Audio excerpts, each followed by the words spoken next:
Os irmãos podem se sentar. Quero convidar vocês, mais uma vez, para abrir novamente o Evangelho de Lucas, capítulo 15. Nós estaremos dando continuidade à mensagem que estamos pregando desde as boas-vindas. Esta manhã nós gostaríamos de falar a respeito de reconciliação. De conciliar novamente, de retorno, de restauração, de novo caminho, de vida. Lucas capítulo 15, do verso 11 em diante.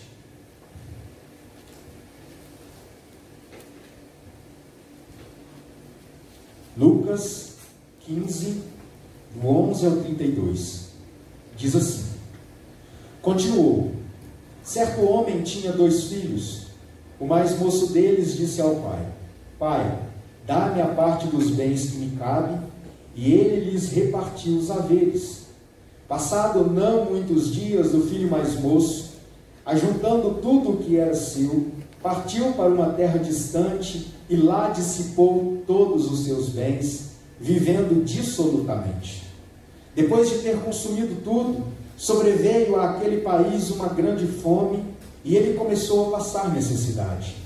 Então, ele foi e se agregou a um dos cidadãos daquela terra, e este mandou para os campos aguardar porcos. Ali desejava ele fartar-se das alfarrobas que os porcos comiam, mas ninguém lhe dava nada. Então, caindo em si, disse: Quantos trabalhadores de meu pai têm pão com fartura, e eu aqui morro de fome? Levantar-me-ei e irei ter com meu pai, e lhe direi: Pai, pequei contra o céu e diante de ti. Já não sou digno de ser chamado teu filho. Trata-me como um dos teus trabalhadores. E levantando-se foi para o seu pai. Vinha ele ainda longe quando seu pai o avistou. E compadecido dele, correu, o abraçou e beijou. E o filho lhe disse: Pai, pequei contra o céu e diante de ti. Já não sou digno de ser chamado teu filho. O pai, porém, disse aos servos: Trazei depressa a melhor roupa, vestiu, ponde-lhe um anel no dedo e sandálias nos pés. Trazei também e matai um novilho cevado, comamos e regozijamo-nos, porque este meu filho estava morto e reviveu, estava perdido e foi achado, e começaram a regozijar-se. Ora, o filho mais velho estivera no campo, e quando voltava, ao aproximar-se da casa, ouviu a música e as danças. Chamou um dos criados e perguntou-lhe o que era aquilo. E ele informou: Veio teu irmão, a teu pai mandou matar um novilho cevado, porque o recuperou com saúde. Ele se indignou e não queria entrar. Saindo, porém, o pai procurava conciliá-lo. Mas ele respondeu a seu pai: Há tantos anos eu te sirvo sem jamais transgredir uma ordem tua, e nunca me deste um cabrito sequer para agregar-me com os meus amigos. Vindo, porém, este teu filho, que desperdiçou os teus bens com meretrizes, tu mandaste matar para ele um novilho cevado. Então lhe respondeu o pai: Meu filho, tu sempre estás comigo, tudo o que é meu é teu. Entretanto, era preciso que nos regozijássemos e nos alegrássemos, porque este teu irmão estava morto e reviveu, estava perdido e foi achado. Vamos orar. Senhor Deus, nós damos graças ao Senhor, porque a sua palavra fala conosco. Obrigado por estas palavras que acabamos de ler. Nós pedimos que, pela ação do seu Espírito, sejamos instruídos, alimentados, confrontados, ó Deus, por ela. Permita, Deus, que ao sair daqui, sejamos, ó Deus, novas pessoas, transformados, ó Deus, pela revelação do Senhor aqui contigo. Seja com a minha vida e com a vida de cada um dos meus irmãos nesta hora. Em Cristo Jesus nós oramos agradecidos. Amém. Meus irmãos, há um tempo atrás, eu fiquei extremamente preocupado, porque eu sempre cantava uma música e eu tinha uma visão extremamente errada a respeito de mim mesmo ao me ver naquela música. E a música, ela tem como base a parábola da ovelha perdida, e nós já tratamos deste assunto, que diz que o pastor, ele deixa as 99 e vai em busca daquela uma ovelha que estava perdida. Qual a minha surpresa em perceber que eu era aquela uma ovelha perdida e não as 99 que estava a salvo no aprisco.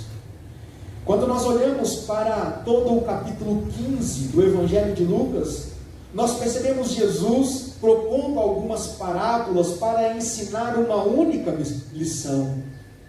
Jesus está resumindo o Evangelho nestas histórias, a fim de mostrar àquelas pessoas como Deus ama os seus filhos. As parábolas de Jesus são textos muito conhecidos. Neste sentido, este capítulo 15 é muito especial. E na minha opinião, a parábola que nós acabamos de ler, conhecida como a parábola do filho pródigo, é uma das mais conhecidas de Jesus.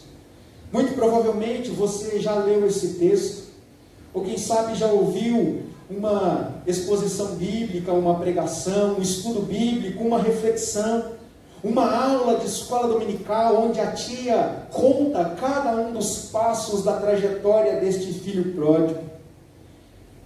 É interessante, meus irmãos, como muitas vezes nós deixamos passar detalhes importantes a respeito de textos conhecidos. E é esse o nosso desafio nesta manhã. Eu gostaria de começar desconstruindo muitos dos nossos conceitos que temos a respeito do capítulo 15, de uma forma geral, aqui do Evangelho de Lucas. Quando nós olhamos para propostas dos títulos que constam em negrito na sua Bíblia, nós somos muitas vezes levados a ter uma interpretação errônea, desfocada daquilo que o texto está nos mostrando.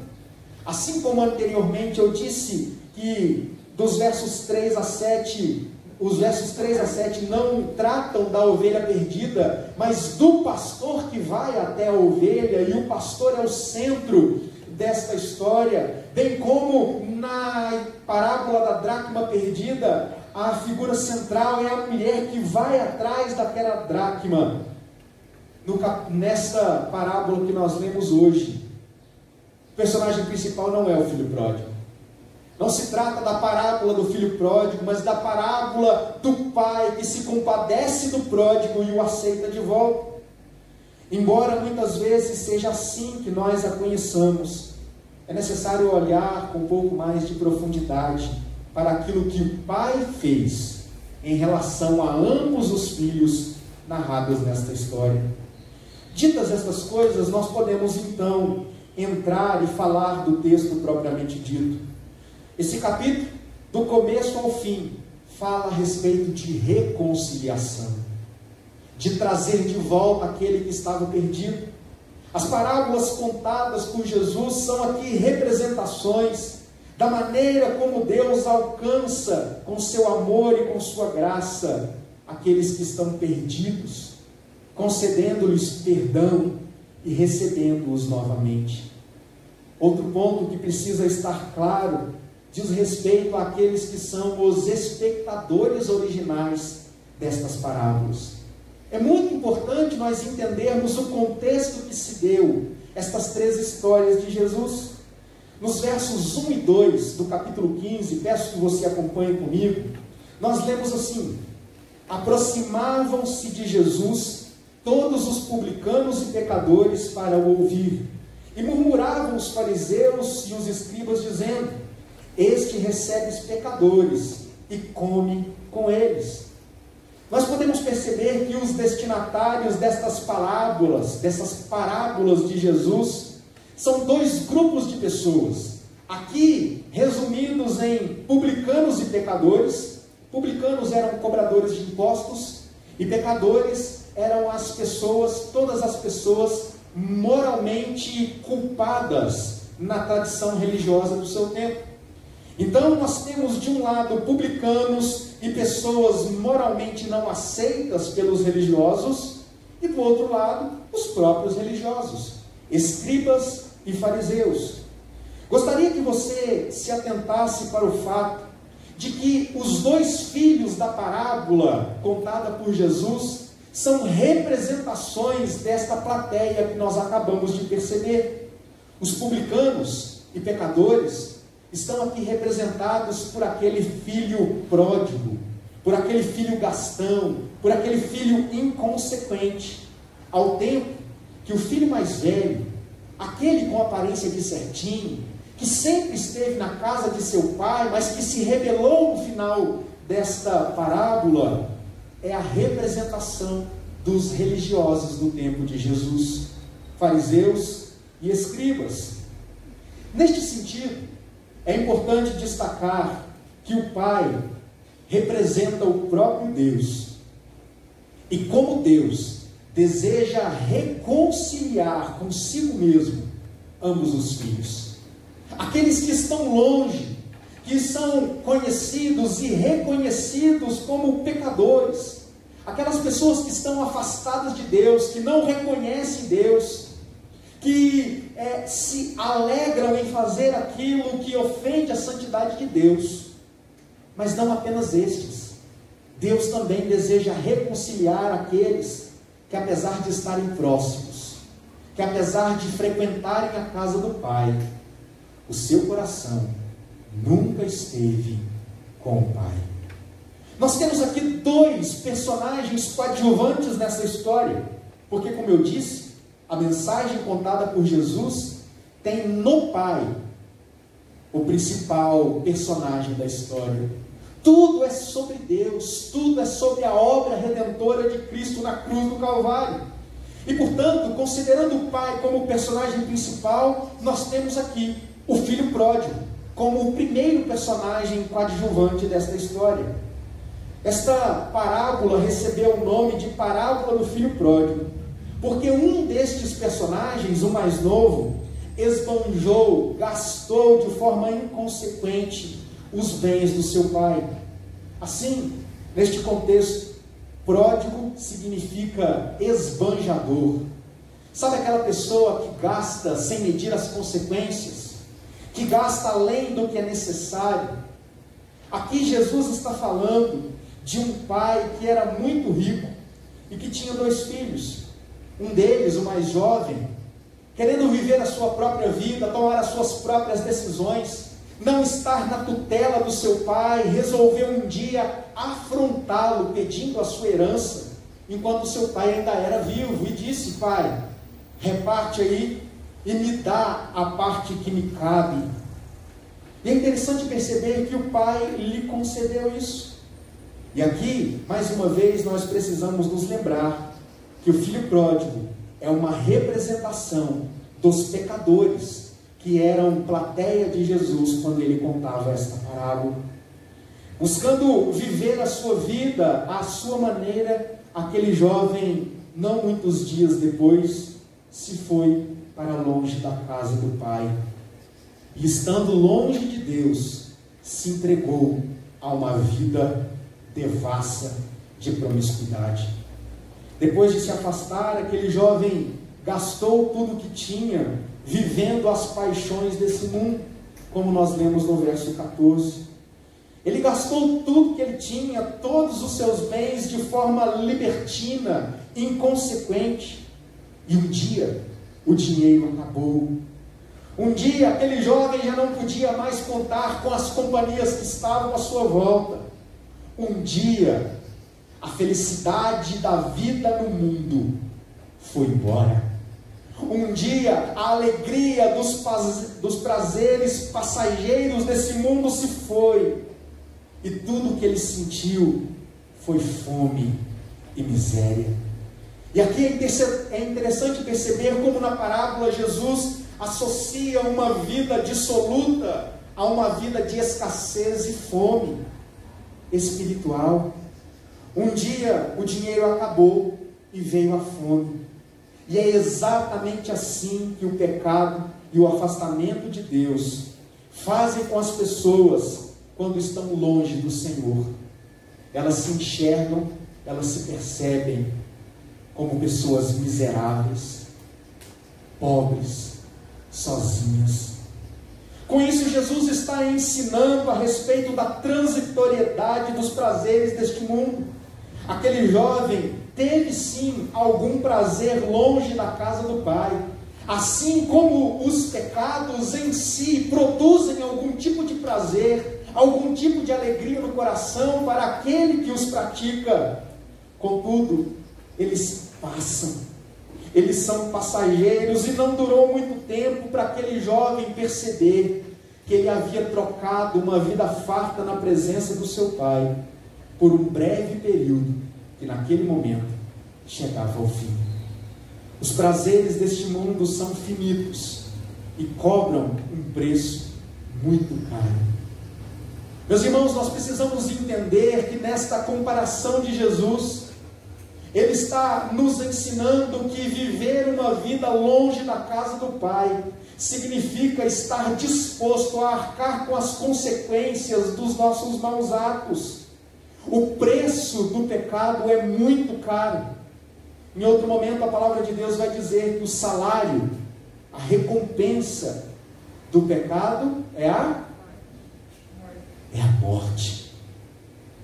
Aquele jovem estava perdido porque decidiu viver a sua vida. Mas a palavra de Deus nos diz também que o dom, o presente gratuito de Deus é a vida eterna. E então ele se tocou: eu vou me arrepender e eu vou voltar para o meu Pai, eu vou pedir para Ele me tratar como um dos seus empregados, e já estará muito bom, eu já estarei melhor do que estou hoje. E ele voltou, pediu perdão para o seu pai o recebeu, e foi então que o pai mandou fazer uma festança. Pega aí um novilho, o melhor que tem, vamos fazer uma churrascada aqui, vamos ficar felizes, toca uma música. E é neste contexto que nós percebemos a inserção do segundo personagem coadjuvante, que é o filho mais velho. O texto também nos conta que este homem tinha um outro filho, que por sua vez esteve sempre perto do seu pai. Na parábola, Jesus está dizendo que ele está voltando do campo, possivelmente do trabalho, e quando ele estava ali chegando, ele percebeu uma grande festa. E ele chamou um dos servos então e disse: está rolando. Seu irmão voltou. Seu pai ficou tão feliz que mandou fazer uma festa em comemoração ao retorno do seu irmão. Jesus nos conta também que aquele irmão mais velho, ao contrário do seu pai, se entristeceu, se indignou pela volta do seu irmão e porque o seu pai havia o recebido com festa. E mais uma vez, é importante perceber que, assim como o filho mais novo, o filho mais velho é uma representação, neste contexto, dos religiosos, daqueles que entendiam da lei, daqueles que estavam sempre na casa de Deus. Assim como os religiosos se escandalizaram e murmuraram ao ver Jesus recebendo os pecadores, o filho mais velho não pôde suportar a ideia do seu pai perdoar o seu irmão. Nesta parábola, o filho mais velho representa aqueles que, embora estejam perto do pai, ainda não entenderam a mensagem por detrás das atitudes deste pai. Os fariseus se achavam bons demais para se assentarem junto com os pecadores. E ao ver Jesus fazendo isso, eles se escandalizaram, porque aquilo ofendia a religiosidade do seu coração. Todavia, o que eles não perceberam é que, assim como os pecadores que se afastaram de Deus, que eles tanto detestavam, eles também necessitavam de reconciliação para com Deus. Não era apenas o filho pródigo que precisava reconciliar-se com o seu pai, mas também o filho mais velho. Esta parábola é uma grande representação do Evangelho. A festa que é oferecida pela volta do filho mais moço corresponde à festa que há no céu, quando um pecador se arrepende, como nós lemos no verso 10, e também no verso 7, como na parábola da ovelha perdida, em que Jesus diz assim: digo-vos que assim haverá maior júbilo no céu por um pecador que se arrepende, do que por 99 justos que não necessitam de arrependimento. Os fariseus e publicanos se achavam muito superiores às demais pessoas, e eles não queriam participar daquela festa, no sentido de Jesus estar pregando o evangelho àqueles pecadores, assim como o filho mais velho não desejou entrar naquela festa. Estas são representações que nos ajudam a compreender que nós podemos estar longe do Pai, mesmo às vezes frequentando a casa do Pai. E isso, meus irmãos, precisa nos trazer à mente algo muito importante.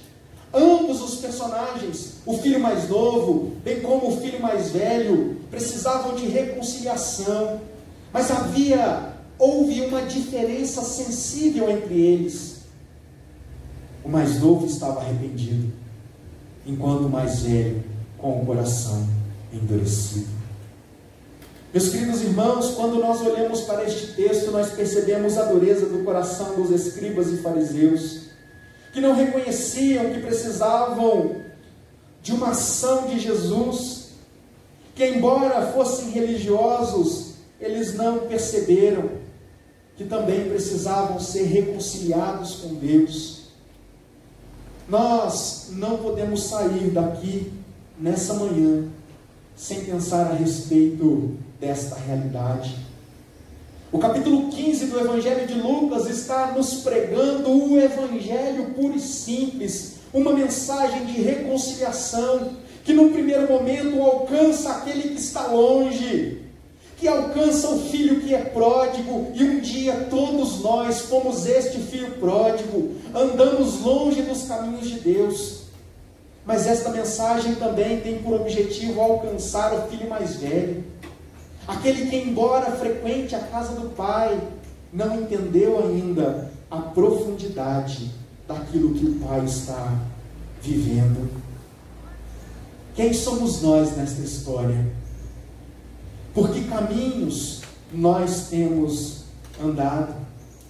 São dois os chamados nesta parábola. O primeiro se destina àqueles que estão longe, completamente afastados.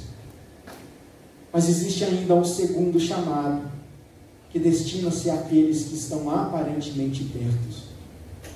Meus irmãos, que Deus nos ajude a compreender esta parábola como um chamado de Deus às nossas vidas, a pensarmos a respeito da nossa própria relação para com Deus, considerando estes dois exemplos de filhos distantes, um fisicamente, emocionalmente, espiritualmente, o outro, apesar de próximo fisicamente, mentalmente, espiritualmente, completamente afastado. Deus, em Cristo Jesus, reconciliou consigo mesmo a sua igreja. E o meu desejo e a minha oração nessa manhã é que nós possamos repensar a nossa trajetória, repensar as nossas atitudes e nos perceber, e perceber quem somos nós nesta história. Algo que fica claro para nós aqui é a atitude destes dois filhos. Enquanto um não deseja participar da festa, o outro se submete ao Pai em arrependimento. Que Deus nos ajude a olharmos para dentro do nosso coração e perceber que todos nós precisamos desta reconciliação. O pai não recebeu o filho como um empregado, longe disso. Ele mandou trocar as suas vestes, numa clara demonstração de que ele não era servo, ele se veste diferente. Mandou colocar sandálias nos seus pés para mostrar que o seu filho não era um escravo, porque os escravos andavam descalços. Mandou colocar-lhe um anel no dedo, sinônimo de autoridade e reconhecimento, porque embora aquele filho estivesse longe, o amor do pai era capaz de torná-lo justo e de novo fazer dele o seu filho. É assim que Deus trata a cada um de nós. Que Ele nos ajude, meus irmãos, a vivermos como filhos de Deus, como aqueles que entenderam a mensagem do Evangelho de transformação, e assim buscarmos a presença do Senhor todos os dias da nossa vida. Eu quero orar com você nessa hora, e eu convido que você feche os seus olhos, curve a sua cabeça, reflita um pouco a respeito de tudo isso que nós falamos aqui. Que Deus, pela ação do seu Espírito, nos dê clareza, discernimento, para entendermos quem de fato nós somos, onde nós estamos nessa jornada, se pródigos longe, que Deus possa nos alcançar, mas quem sabe como o filho mais velho, perto, mas ainda sem compreender esta reconciliação que Jesus está propondo. Deus querido, nós colocamos diante do Senhor a nossa própria vida. Reconhecemos, ó Deus, o quanto nós somos pecadores, o quanto nós precisamos do Senhor, o quanto, ó Deus, nós precisamos ser de fato reconciliados por meio de Cristo Jesus. Por isso, Deus, nós queremos abrir o nosso coração diante de Ti. Ah, Deus, não permita que sejamos meramente religiosos. Não permita, Deus, que tenhamos uma visão superior àquela que de fato nós deveríamos ter. Permita, Deus, que olhemos para dentro do nosso coração e enxerguemos a miséria das nossas vidas longe de Ti. Nos ajude, Deus, a vivermos, sim, na casa do Pai, mas entendendo, ó Deus, que viver com o Pai é o melhor que nós podemos fazer. Nos ajude, Deus, a nos alegrar com aqueles que se arrependem. Nos ajude, Deus, naquilo que for possível, a nos entregar por amor ao Senhor àqueles que se arrependem. Faz de nós, Deus, um povo reconciliado contigo. Muda as nossas vidas. Em nome de Jesus que nós oramos agradecidos. Amém. Meus irmãos, nós estamos nos despedindo, mas não sei se todos perceberam, nesta manhã nós temos um visitante muito especial. Na verdade, uma visitante muito especial. Eu queria chamar o Felipe para morar aqui à frente, com a Ana. Nós estaremos orando por essa criança. É a primeira vez que ela nos visita.